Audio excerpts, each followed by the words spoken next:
ఒక మంచి తండ్రిగా నువ్వు బ్రతికితేనే నీ పిల్లల్ని దండించగలుగుతావు. దారి తప్పినప్పుడు పిల్లల్ని హెచ్చరించగలుగుతావు. ఓ మంచి తల్లిగా నువ్వు బ్రతికితేనే నీ పిల్లలు ఎక్కడైనా అక్రమస్తులుగా బ్రతుకుతూ ఉంటే వాళ్ళను సరిదిద్దగలుగుతావు. ఓ త్రాగుబోతు తండ్రి పిల్లలను తాగొద్దని మందలించగలుగుతాడా? ఒక అక్రమ సంబంధంలో బ్రతికే తండ్రి పిల్లలను అక్రమాల్లో బ్రతకొద్దని మందలించగలుగుతాడా?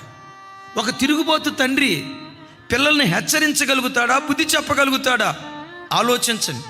ఒక తండ్రిగా నువ్వు దారి తప్పితే, దారి తప్పిన నీ నడత నీ పిల్లలు తప్పు చేసినప్పుడు దిద్దుబాటు చేయలేకుండా నీ తప్పే నీ నోటికి తాళం వేస్తుంది. జాగ్రత్త.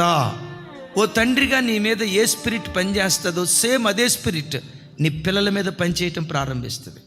ఒక తల్లిగా నీ మీద ఏ ఆత్మ పరిపాలన చేస్తుందో అదే ఆత్మ నీ పిల్లలను పరిపాలన చేయటం ప్రారంభిస్తుంది. ఒక తల్లిగా నువ్వు కన్నీటి ప్రార్థన పరురాలు అయితే నీ కడుపున పుట్టిన పిల్లలు కూడా కన్నీటి ప్రార్థన పరులుగా మార్చబడతారు. రోధించే తల్లిగా నువ్వు బ్రతికితే, అంగలార్చే తల్లిగా నువ్వు బ్రతికితే, ప్రసవేదన పడే తల్లిగా బ్రతికితే, దేవుడు దేవుడు దేవుడని దేవుడనే ప్రపంచంలో బ్రతికే తల్లిగా నువ్వు బ్రతికితే నీ కడుపున పుట్టిన పిల్లలు కూడా ఏ రోజుకైనా నీ వంటి వారుగా వాళ్ళు మార్చబడతారు.